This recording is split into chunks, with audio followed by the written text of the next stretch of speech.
তো বন্ধুরা, ব্যাংকে সেকেন্ড শনিবার এবং লাস্ট শনিবার অফ ডে থাকে।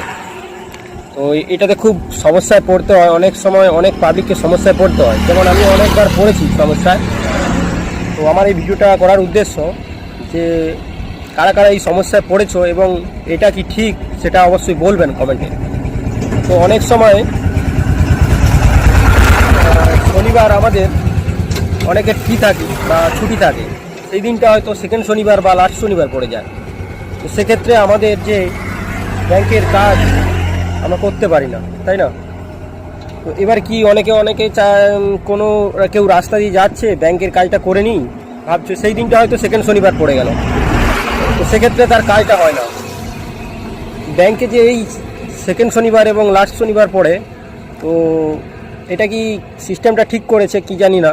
তো আপনাদের কি মতামত আপনারা অবশ্যই কমেন্টে জানাবেন।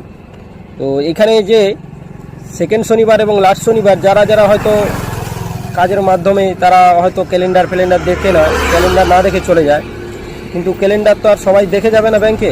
হয়তো শনিবার ছুটির দিন যাই, আমার শনিবার ফ্রি আছি, আমি ব্যাংকে কাজটা করে নিয়ে চলে আসি, তো সেই দিনটা হয়তো সেকেন্ড শনিবার পড়ে গেল। তো কেউ হয়তো ক্যালেন্ডার দেখে যায়নি, কিন্তু ব্যাংকে গিয়ে দেখলো ব্যাংক বন্ধ। কে কে এই সমস্যায় পড়েছো অবশ্যই কমেন্টে জানাবেন। তো এই সিস্টেমটা কি খুব ভালো নাকি খুব খারাপ, এবং ব্যাংকওয়ালা কেন এই সিস্টেমটা করেছে, কারো যদি জানা থাকে অবশ্যই কমেন্ট বক্সে জানাবেন। এই সিস্টেমটা কেন করেছে যে সেকেন্ড শনিবার লাস্ট শনিবার ব্যাংক বন্ধ রাখে? তো সানডেতে অফ রাখতে পারে, কেন সানডেতে অফ রাখে না? তো এটা কারো যদি এটা জানা থাকে অবশ্যই জানাবেন কমেন্ট বক্সে। টাটা, বাই বাই, দেখা হচ্ছে পরের ভিডিওতে।